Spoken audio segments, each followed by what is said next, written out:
सर्वांना खूप खूप नमस्कार, सुप्रभात, गुड मॉर्निंग. अर्थशास्त्राच्या दुसऱ्या प्रकरणाला सुरुवात करतो ना आपण. प्रकरणाचं नाव आहे उपयोगिता विश्लेषण, युटिलिटी ॲनालिसिस.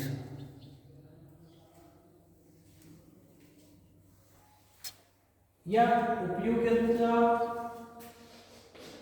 विश्लेषणाचं प्रकरण जे आज आपण समजून घेणार आहोत किंवा शिकून घेणार आहोत, ते समजून घेताना आपल्याला थोडं 11व्या वर्गाकडे वळून पाहावं लागते. 11व्या वर्गाच्या पहिल्या प्रकरणामध्ये काही मूळ संकल्पनांची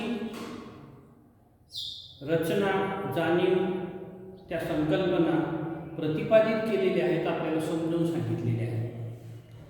आणि त्या संकल्पना आपल्याला पुन्हा नव्यानं समजून घ्यायच्या आहेत. जसं मागच्या वर्षीच्या प्रकरणामध्ये आपण संपत्ती, उपयोगिता, गरजा, साधने ह्या सर्व गोष्टीचा थोड्या अधिक प्रमाणामध्ये अभ्यास केलेला आहे. तीच प्रक्रिया थोड्या अधिक प्रमाणात आपण यावर्षी या प्रकरणात शिकणार आहोत. म्हणजे उपयोगितेचं विश्लेषण म्हणून आपण शिकणार. हे उपयोगितेचं विश्लेषण शिकताना आपल्याला ही उपयोगिता नावाची संकल्पना समजून घेताना सर्वात अगोदर ही संकल्पना समजणं आपल्याला गरजेची आहे. आणि ती संकल्पना म्हणजे गरज. गरजा. जोपर्यंत गरज किंवा गरजा नावाची संकल्पना आपल्याला रीतसर समजणार नाही, तोपर्यंत आपण त्याच्या पुढच्या पायरीला जाऊ शकणार नाही. ती पुढची पायरी म्हणजे उपयोगितेची पायरी. म्हणून उपयोगितेचं विश्लेषण जर आपल्याला समजून घ्यायचं आहे किंवा शिकून घ्यायचं आहे, तर आपल्याला गरज जी तुम्हाला, मला, सर्वांना पडते, मग पशु असो, पक्षी असो, मनुष्य असो, सर्वांना गरज आहे. बरोबर. पक्ष्यांना त्यांची भूक भागवायची आहे, दाणा शोधावा लागतो, घरट बांधावी लागतात. मनुष्याचं पण असंच आहे. मनुष्याला पण अनेक प्रकारच्या गरजा आहेत. त्या गरजा पूर्ण करण्यासाठी त्याला त्या शोधाव्या लागतात, त्या पूर्ण करून घ्याव्या लागतात. पण गरज नावाची जी संकल्पना आहे, जी सर्वसाधारण आयुष्यामध्ये सर्वसाधारण माणसं समजून घेताना आणि अर्थशास्त्र म्हणून किंवा अर्थशास्त्राचे विद्यार्थी म्हणून आपल्याला समजून घेताना त्याच्यामध्ये थोडा अधिक प्रमाणात फरक जाणवतो. अर्थशास्त्राच्या व्याख्येनुसार आपण गरजा म्हणजे सर्वसाधारण माणसं, मला ती लागली, ती मी घेतली आणि मग माझी गरज पूर्ण झाली, असं जेव्हा तो म्हणतो तेव्हा तो असं म्हणतो की ती गरज मी पूर्ण केली म्हणजे माझी समाधानाची पातळी पूर्ण झाली. पण गरजा कधीच पूर्ण होत नाही, त्या अमर्याद असतात आणि त्याची समाधानाची पातळी पूर्ण होत नाही. तो समाधानाचा अभाव आहे, म्हणूनच ती गरज आहे. शिक्षकाला खडूची गरज आहे, ब्लॅकबोर्डची गरज आहे. विद्यार्थ्याला पेन, पेन्सिल याची गरज आहे ना. दुकानदाराला सामानाची गरज आहे, खरेदीदाराला वस्तूंची गरज आहे. म्हणजे प्रत्येकाला थोड्या अधिक प्रमाणामध्ये काही नाही काही प्रमाणात गरज आहे. आणि ती गरज समजून घेताना त्याची व्याख्या करताना आपण असे म्हणतो की समाधानाच्या अभावाची जाणीव म्हणजे गरज. समाधानाच्या अभावाची जाणीव, समाधान पूर्ण होत नाही, ती थोड्या अधिक प्रमाणात राहते, म्हणून ती गरज. म्हणजे एक गरज पूर्ण झाली का दुसरी, दुसरी गरज पूर्ण झाली का तिसरी, तिसरी गरज पूर्ण झाली का चौथी. गरजा कधीच पूर्ण होत नाही. एक नंतर दुसरी निर्माण होते, दुसरी नंतर तिसरी निर्माण होते, तिसरी नंतर चौथी निर्माण होते. पायदळचा मी तुम्हाला मागच्या वर्षी शिकवताना ही गोष्ट म्हणजे का पायदळ जाणारा मनुष्य आहे. मग पायदळ जाणाऱ्या मनुष्याला असं वाटते का सायकल असते थोडंसं बरं झालं सायकल असताना असं वाटते झटकन गेलो असतो, खटकन पोहोचलो असतो. टू व्हीलर असते टू व्हीलर मला वाटते ऊन आहे, पाऊस आहे, वारा आहे. फोर व्हीलर असतील बरं झालं असतं. फोर व्हीलर मला वाटते का त्याच्यापेक्षा चांगली असतील बरं झालं असतं. अशी विमान आणि जेट विमानापर्यंतही त्या गरजा ज्या माणसाच्या आहेत त्या त्याला पुऱ्या जाणवतात. म्हणजे समाधानाची जाणीव पूर्ण होत नाही, तिचा अभाव आहे, ती राहीलच.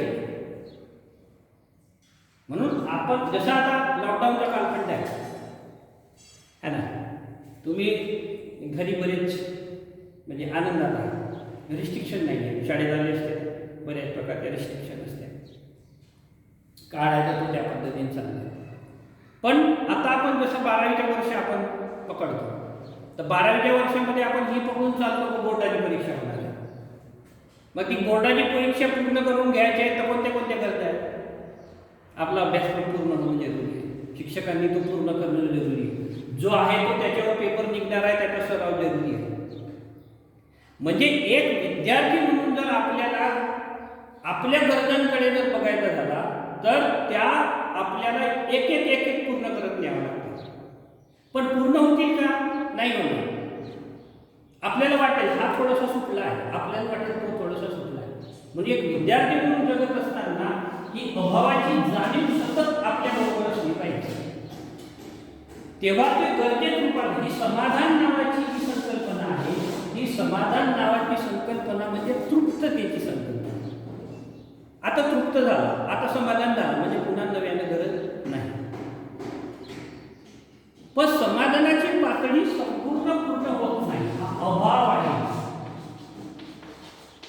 आणि याची निरंतर जाणीव आहे. बोलताना मी नेहमी नीतिशास्त्र मोठे सुंदर सांगतात. नीतिशास्त्र सांगताना काय म्हणतात? विद्यार्थी कसा असावा ते तुम्हाला एक वेळ मी बोलता बोलता सांगतो. नीतिशास्त्रात एक मोठी सुंदर व्याख्या मांडली आहे विद्यार्थ्याची. काय म्हणतात नीतिशास्त्र? काकचेष्टा, बकोध्यान, श्वान निद्रा, तथैवच अल्पहारी, गृहत्यागी किंवा ब्रह्मचारी, विद्यार्थी पंच लक्षण. काकचेष्टा, बकोध्यान, श्वान निद्रा, तथैवच अल्पहारी, गृहत्यागी, विद्यार्थी पंच लक्षण. म्हणजे विद्यार्थी म्हणून जर राहायचं आहे तर विद्यार्थी म्हणून राहताना त्या विद्यार्थ्याबाबत नीतिशास्त्र मोठे सुंदर सांगतात. ते सांगताना म्हणतात काकचेष्टा, विद्यार्थी कसा असावा?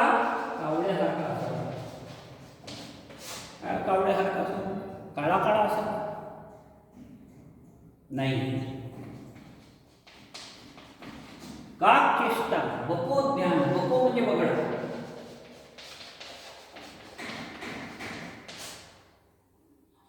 श्वान निद्रा, श्वान म्हणजे कुत्रा,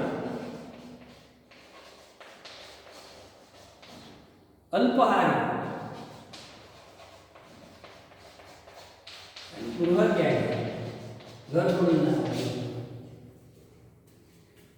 काकचेष्टा म्हणजे कावळ्यासारखी चेष्टा असावी. विद्यार्थी कसा असावा?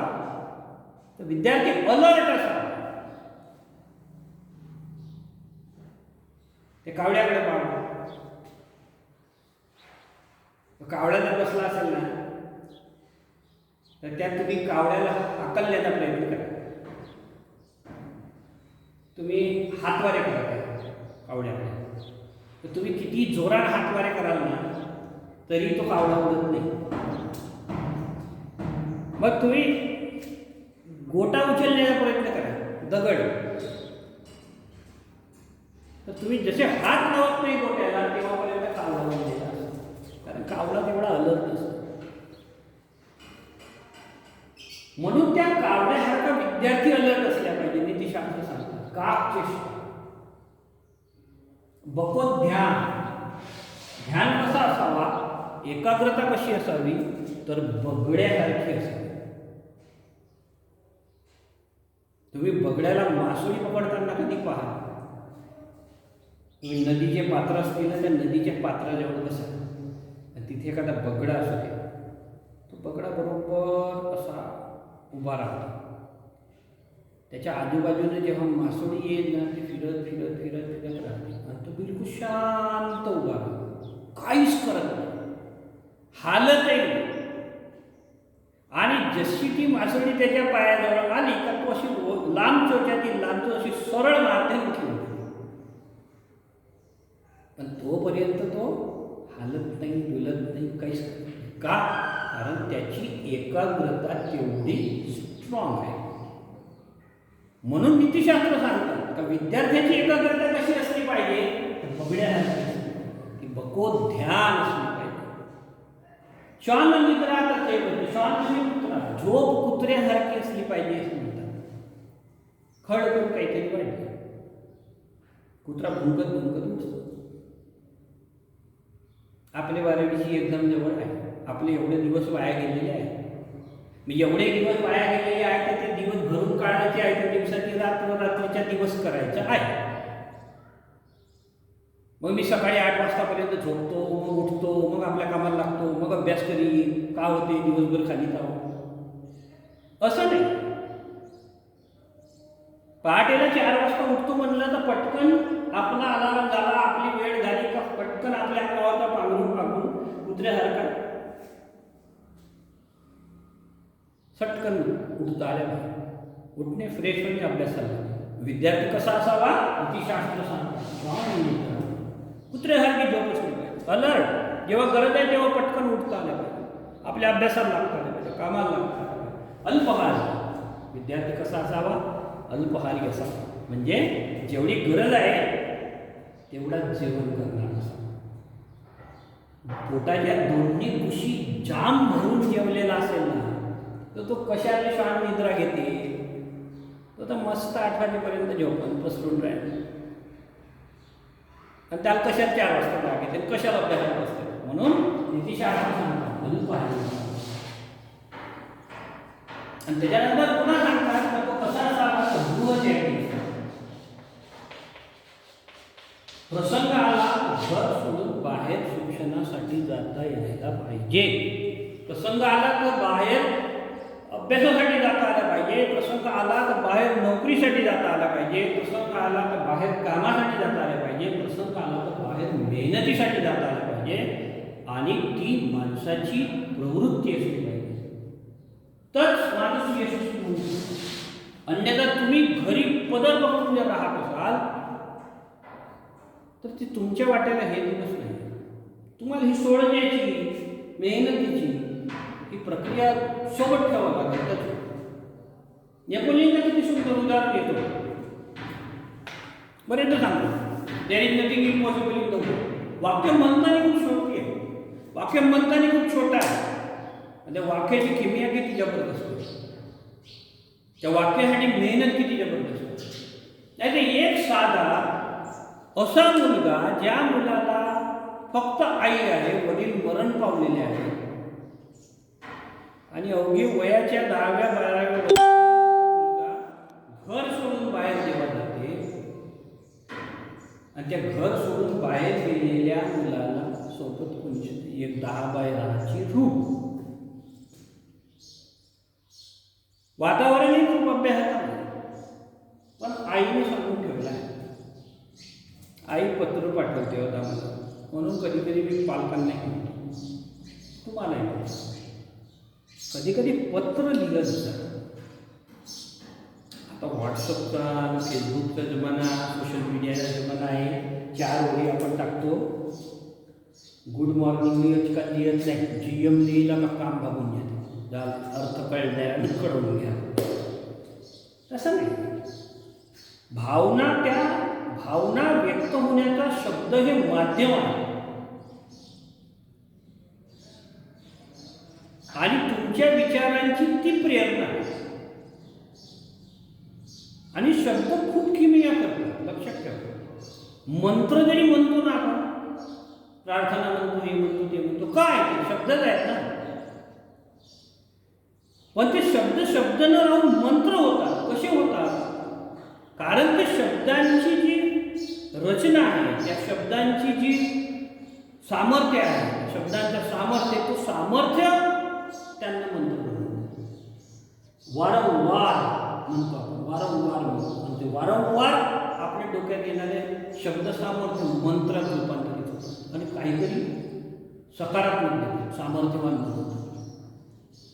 नेपोलियनच्या आईने पत्र लिहिली आणि ती त्याच्यात नेहमी त्याला लिहायची आणि लिहिताना ती म्हणते की हा फ्रान्स राष्ट्र तुझा पिता आहे आणि वडील राहतात म्हणून ते म्हणतात का हा फ्रान्स राष्ट्र तुझा पिता आहे, तुझे वडील आहे आणि तू असा कोणताही काम करशील नाही किंवा करणार नाहीस का जेणेकरून तुझ्या या वडिलाला तुझा राग येईल, तुझ्याबाबत वाटेल का हा माझा मुलगा चांगला निघणार नाही, असं तू बोलू. आणि जेव्हा जेव्हा त्याच्या त्या कॉलेज जीवनामध्ये जेव्हा जेव्हा त्याच्या समोर असे प्रसंग येतात तेव्हा ते ड्रावरमधून आपल्या आईचं पत्र काढते आणि वाचते, पुन्हा अभ्यासाला. असं म्हटलं जाते त्याच्या ऑटोबायोग्राफी का त्याच्या रूमच्या बाजूला एक स्त्री राहायची जी चालचलनाने थोडीशी वळणाची होती. वळणाची म्हणजे थोडीशी एक्स्ट्रॉर्डिनरी असेल किंवा बोल्ड असेल. मग ती स्त्री हा वारंवार अभ्यास करत राहायचा, दिसायचा. तो स्त्री त्याला नेहमी म्हणायची, बोले क्या किताबी कीड़े पंख के बड़े हो, बाहर जाओ, घूमो, दुनिया की रंगरलियाँ देखो. जब भी दिखते हो तब भी किताबों में पड़े होते हो. मग त्यालाही वाटा खरंच आहे यार, आपण थोडीशी चार लोक फिरते, आपणही चार लोक मजा करतो, आपण त्या चार लोक मजा करतो. पण जेव्हा जेव्हा त्याच्या मनात ह्या भावना यायच्या तेव्हा तेव्हा तो त्याच्या डावामधला त्याच्या आईला पत्र बाहेर काढायचा आणि पुन्हा कामाला लागायचा. असा करता करता नेपोलियन बाहेर पडला, नेपोलियन सैनिक झाला, सैनिक करता करता नेपोलियन फ्रान्सचा सेनापती झाला, सेनापती करता करता नेपोलियन राजा झाला है ना. आणि कित्येक वर्षानंतर नेपोलियन घोड्यावर बसून ज्या गल्लीत तो राहत होता त्या गल्लीत बसून आला. आता राजा आला तर कित्येक सैन्य सामोर, कित्येक मागे. आणि जसं तो सैन्य त्या गल्लीत आला तसे तसे त्या घरातून लोक फटाफट फटाफट बाहेर निघाले. नेपोलियन घोड्यावर बसून होता आणि नेपोलियन ने प्रश्न विचारा, क्या कोई जानता है या 10 साल पहले एक लड़का रहा करता था वो अभी कहाँ है?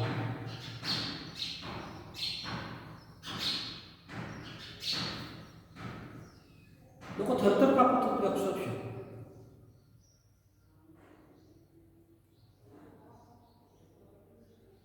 पुन्हा नेपोलियन ने विचारलं, क्या कोई जानता है या 10-15 साल पहले कोई एक लड़का रहा करता था वो अभी कहाँ है, किसी को मालूम है? ती बाई काठी टेकत टेकत थरथर कापत कापत सांगते, एक म्हातारीची बाई. आणि ती बाई म्हणते, जी मैं जानती हूँ, यहाँ एक लड़का रहा करता था. बोले कहाँ है? बोले वो मर गया होगा या गल गया होगा, वो होगा नहीं. क्यों? बोले उस वक्त वो सिर्फ पढ़ाई पढ़ाई पढ़ाई करते रहते थे. मैंने उसको कितने बार कहा कि जाओ बाहर घूमो, खेलो, दुनिया के रंगरलियाँ देखो, लेकिन वो मेरी बात नहीं सुनता था. वो मुझे लगता नहीं जिंदा होगा, वो मर गया होगा या गल गया होगा. त्याला ऐकून घेतलं आणि मग हळूहळूच नेपोलियन म्हणते,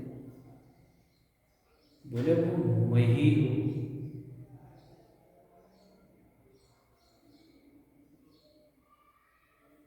जिसके सामने तुम आज काँप रही हो, जिसको तुम कह रही हो कि वो मर गया होगा, गल गया होगा, वो मैं ही हूं। अगर उस वक्त मैं तुम्हारी बात सुनता, दुनिया की रंगरलियां देखता, तो जिस नेपोलियन के सामने खड़ी होके आज तुम कांप रही हो,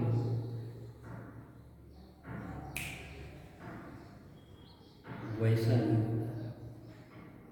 अगर तुम्हारी बात मैं सुनता तो मैं जरूर मर गया होता, जरूर गल गया होता।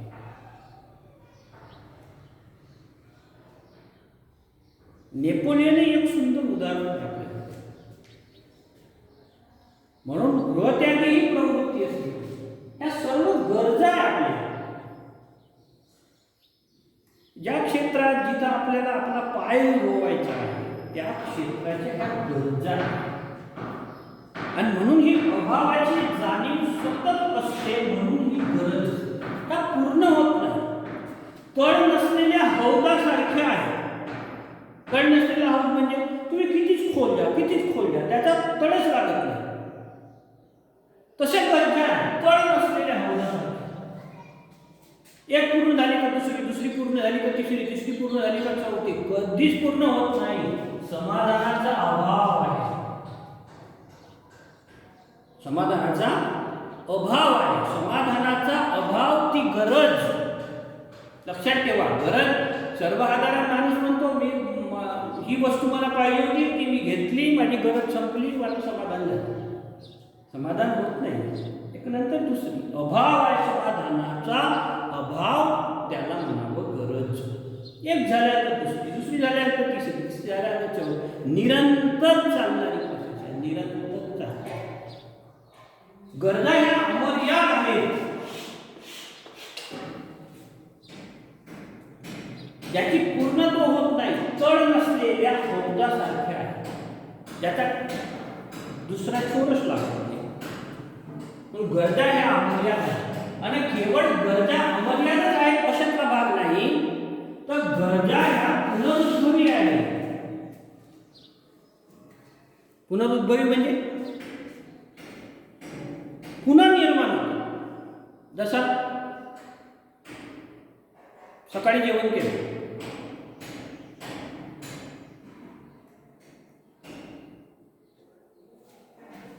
तर जेवण केल्यानंतर गरज संपते का? पुन्हा भूक नाही लागत का? लागते. कारण पुन्हा नव्यानं संध्याकाळ झाली का भूक लागते. एक वेळ पाणी पिल्यानंतर पुन्हा पाणी प्यावं लागत नाही का? लागते. पिण्याची तहानाची गरज पूर्ण करावी लागते, पुन्हा तहान लागते.